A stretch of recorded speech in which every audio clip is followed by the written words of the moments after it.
Saudara-saudari, Injil kita pada hari ini diambil dari Injil Matius bab 8 ayat 28 sampai 34. Setibanya di seberang, yaitu di daerah orang Gadara, datanglah dari pekuburan dua orang yang kerasukan setan menemui Yesus. Mereka sangat berbahaya, sehingga tidak seorang pun yang berani melalui jalan itu. Dan mereka itu pun berteriak katanya, "Apa urusanmu dengan kami, hai anak Allah? Adakah engkau kemari untuk menyiksa kami sebelum waktunya?" Tidak jauh dari mereka itu sejumlah besar babi sedang mencari makan. Maka setan-setan itu meminta kepadanya katanya, "Jika engkau mengusir kami, suruhlah kami pindah ke dalam kawanan babi itu." Yesus berkata kepada mereka, "Pergilah." Lalu keluarlah mereka dan masuk ke dalam babi-babi itu. Maka terjunlah seluruh kawanan babi itu dari tepi jurang ke dalam danau dan mati di dalam air. Maka larilah penjaga-penjaga babi itu, dan setibanya di kota, diceritakannya lah segala sesuatu, juga tentang orang-orang yang kerasukan setan itu. Maka keluarlah seluruh kota mendapatkan Yesus, dan setelah mereka berjumpa dengan Dia, mereka pun mendesak supaya Ia meninggalkan daerah mereka. Demikianlah sabda Tuhan. Terpujilah Kristus.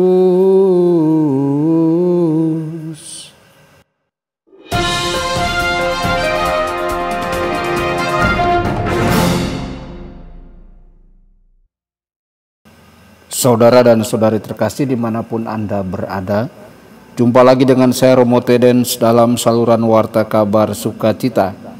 Semoga Anda semua dimanapun berada senantiasa dalam keadaan sehat dan bahagia. Kita belajar dalam katekismus bahwa dosa berat menghilangkan rahmat pengudusan dari jiwa kita dan memisahkan kita dari Allah.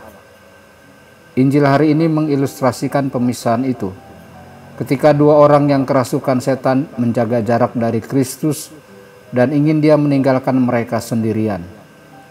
Dosa kita baik berat maupun ringan menjauhkan Allah dari hidup kita.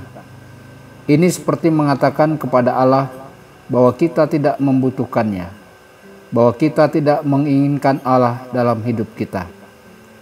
Apakah kita dengan sengaja menerima dosa dalam hidup kita sehingga kita menjauhi Tuhan? Saudara-saudari, kejahatan orang yang kerasukan setan telah merusak hubungan mereka dengan sesamanya. Mereka tidak bisa lagi menjadi bagian dari komunitas mereka, tetapi harus hidup terpisah dari masyarakat. Setiap dosa bagaimanapun adalah dosa sosial, karena memiliki konsekuensi sosial. Bahkan dosa-dosa kita yang paling pribadi dalam pikiran kita melukai tubuh mistik gereja, dan dengan demikian mempengaruhi orang lain. Dosa-dosa yang dilihat orang lain bahkan lebih signifikan, karena menimbulkan skandal dan dapat membawa orang lain ke dalam dosa. Kristus mengundang kita untuk menolak dosa. Mari kita bergabung dengannya dan mengusir iblis dari kehidupan kita sehari-hari. Saudara-saudari, kejahatan yang kita lakukan terutama berbahaya bagi diri kita sendiri. Orang jahat sering melukai dan membahayakan diri mereka sendiri. Cedera fisik pada tubuh mereka menandakan penderitaan spiritual yang lebih mendalam. Jiwa kita diciptakan untuk Tuhan, dan pemisahan darinya memang menyayat hati. Dosa menghindari menampilkan wajahnya yang jelek, tetapi setelah kita melakukannya, hati nurani kita mulai mengganggu kita.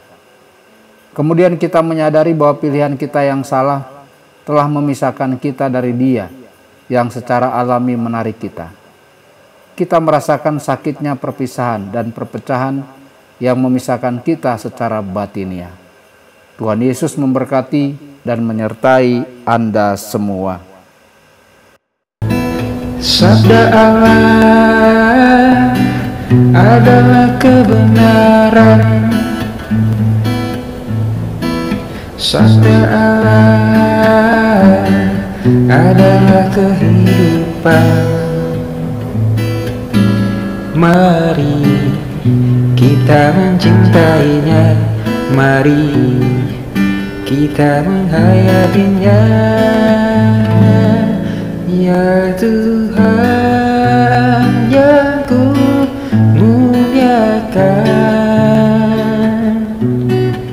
padamu, angkat resahku